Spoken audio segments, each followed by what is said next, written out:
Hey guys, how's it going? This is Nat Nader. Welcome back to a new Creepypasta series. This one will be a 3-part series, and I really think you guys are gonna enjoy it. I like the interactions in this story, and overall, it feels really genuine, and the characters tend to react realistically, which is always great in my opinion. It's titled, Turn It Off. Now as always, turn out the lights, get comfortable, and let the story begin.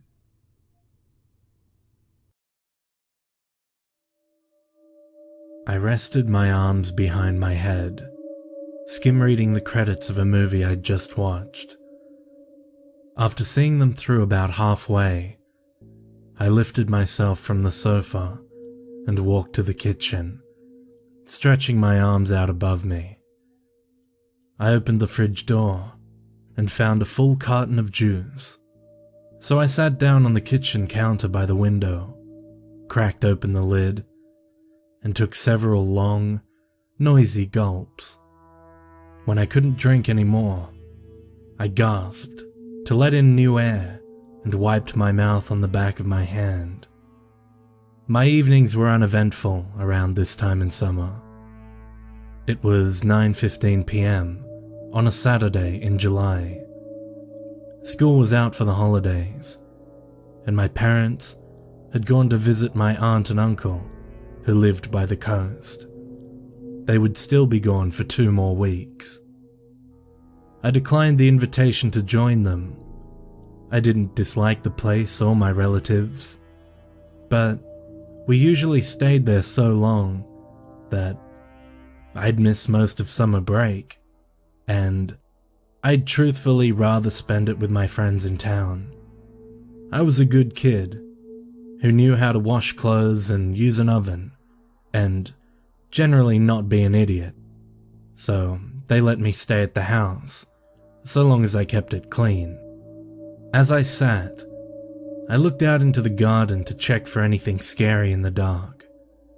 It was empty and black. I kind of wished we had a pet. A dog or a cat would be nice about now, but their hair always made me sneeze, and my eyes go red and itchy. With that in mind, my dad said no, even though I wouldn't mind it. 9:22 p.m. I put the rest of the juice carton back into the fridge door and went back over to the window.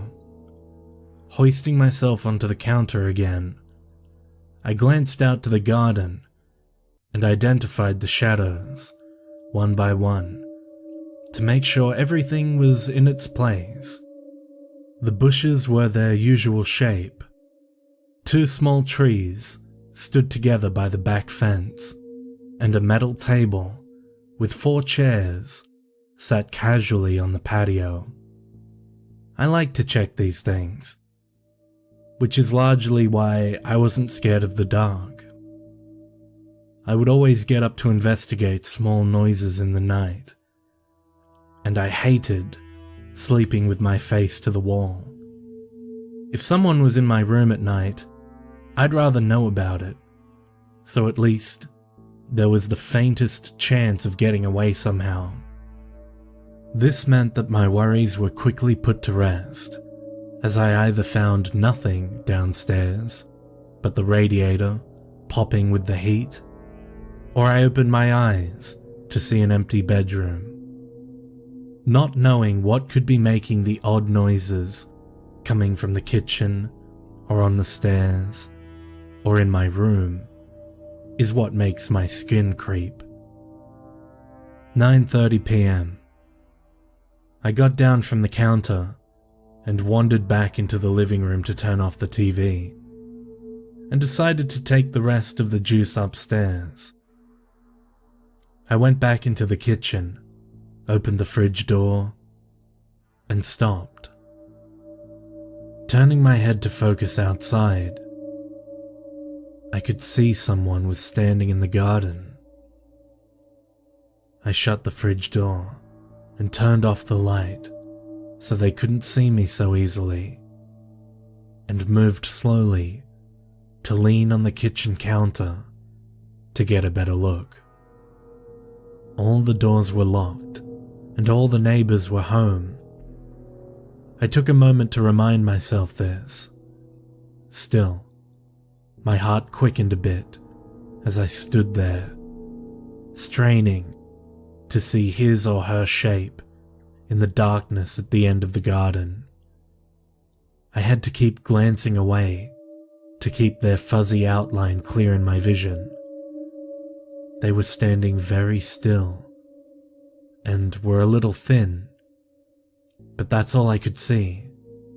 I couldn't tell anything else.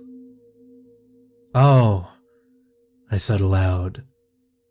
It was the garden umbrella leaning up against the back fence.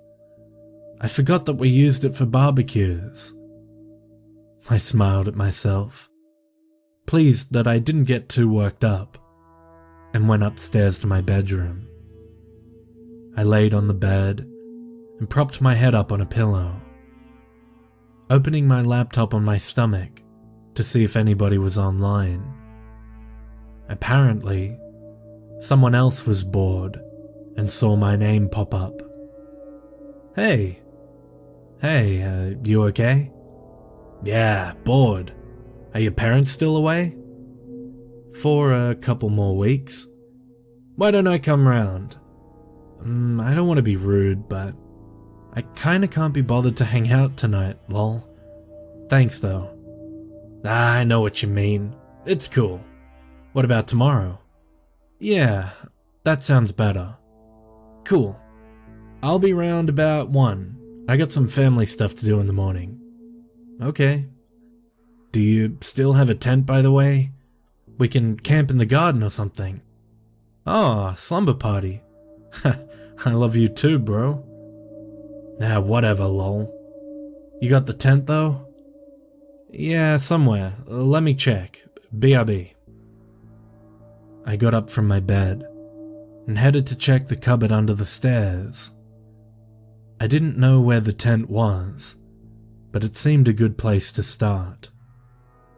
I opened the cupboard door and started shifting coats aside. Some cardboard boxes were stacked up at the back, might be hiding it, so I started unstacking them. I took out a couple of the easy-to-reach ones and had a stroke of good luck as the tent bag came into view. I leaned over the other boxes and picked up the bag, and took the big garden umbrella that sat beside it too, just in case it rained tomorrow. I paused. I put the tent down. It took me a couple seconds to get back to the kitchen window and focus on the darkness outside. My eyes weren't yet adjusted to the dark, so I couldn't see all the way to the back fence. Turning off the kitchen light, I leaned onto the counter and continued staring at that same point. The other garden features began to fade into view, one by one, fitting my previous mental image. I wasn't sure what I wanted to see. The darkness gave way to the familiar forms I knew, but after a while, I was certain there still stood a figure against the back garden fence. It hadn't moved. I stood there for 15 minutes looking at it. I couldn't tell its shape properly, but it did look like someone standing there. I decided it wasn't a threat. I thought, if I was in any real danger, I would have been a lot more worried by now. That thought kept me calm, but I also wanted to find out what it was.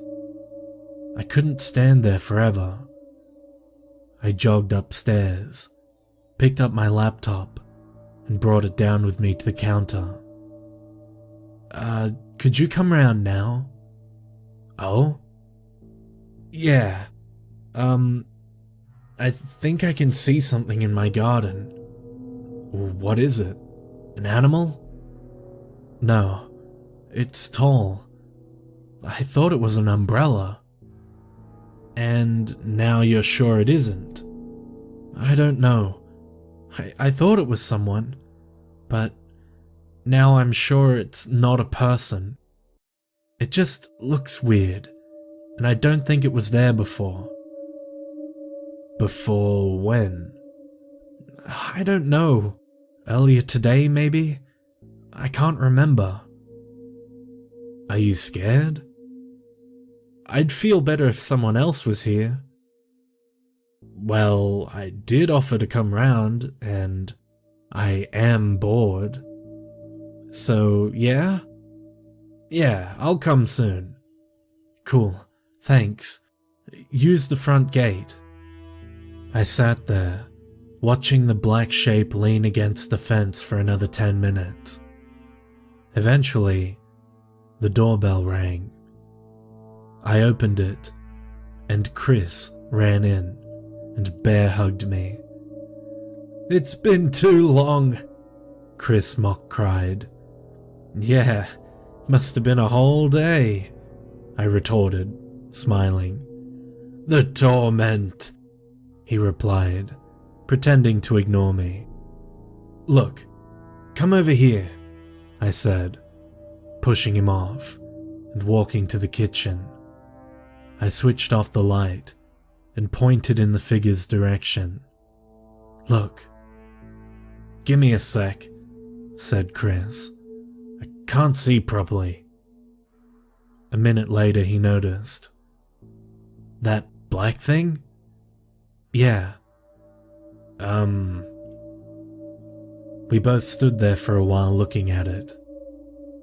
I half expected it to be gone when he looked. He leaned over the counter. It's just a big plant or a plank of wood or something. Let's go watch TV. Will you check with me to make sure? I asked. Do you have a torch? He returned. No, I admitted.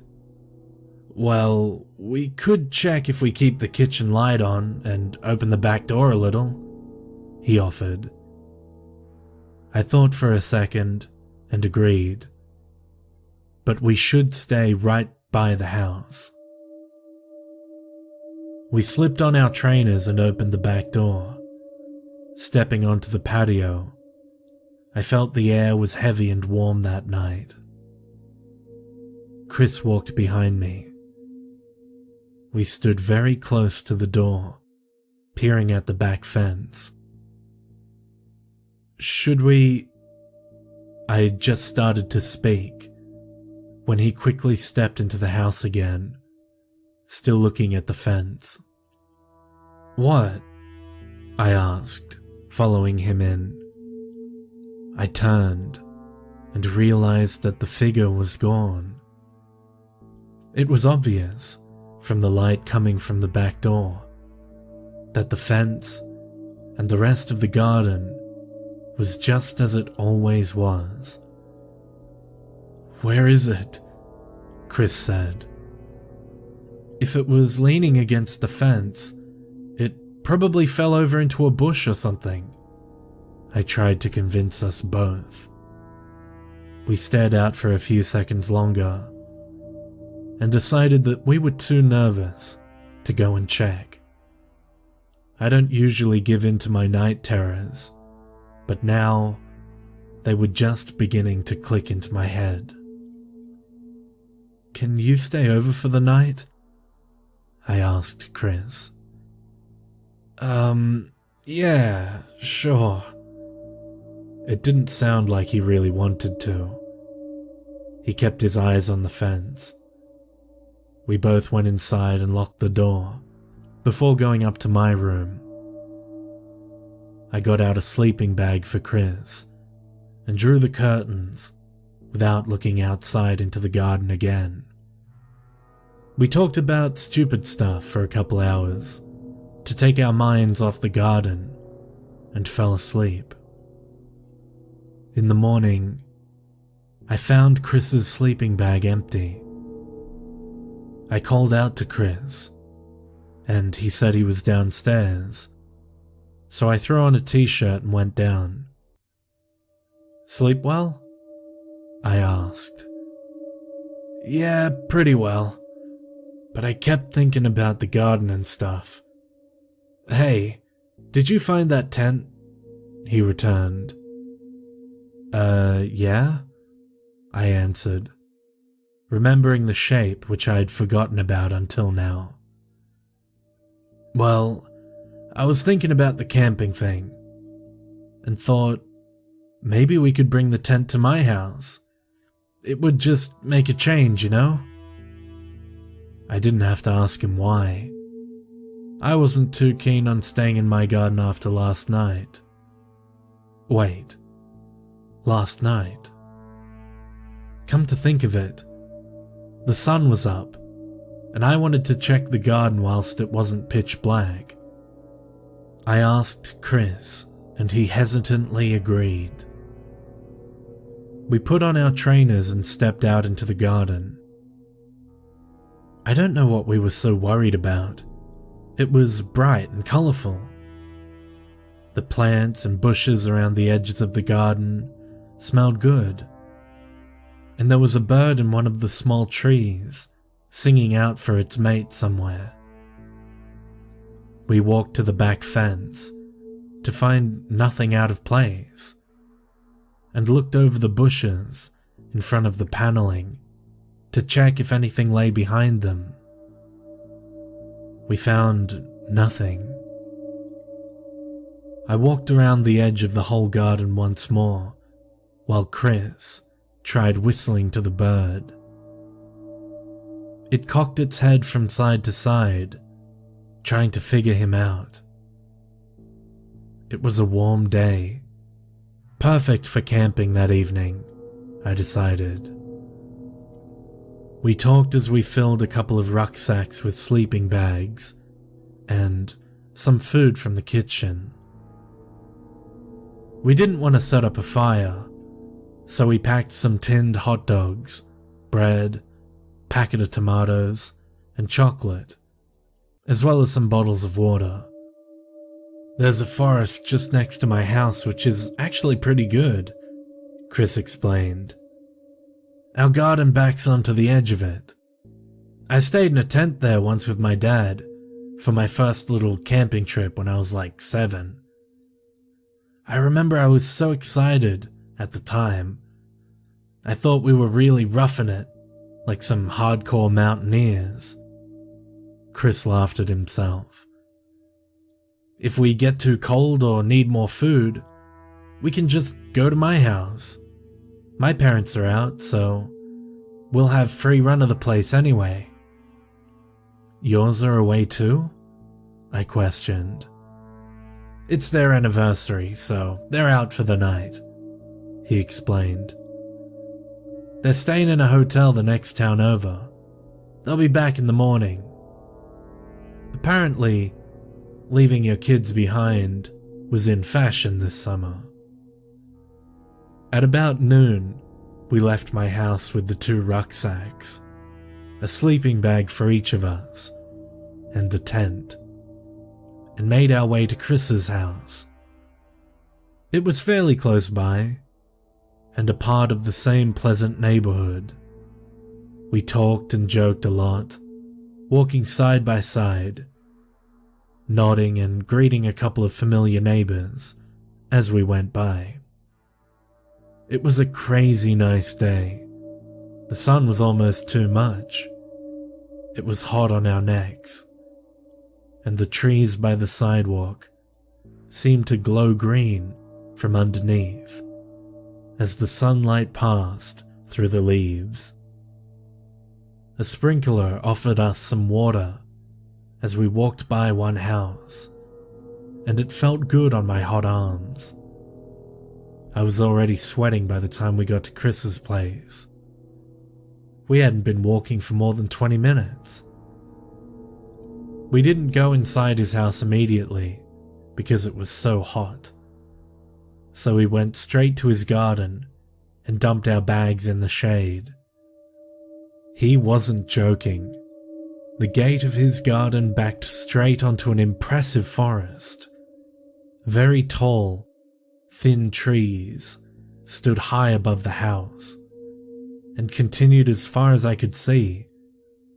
Some bushes and shrubs littered the forest floor, but most of it was either grass or fairly smooth sections of dirt. I didn't see how this forest was classed as small.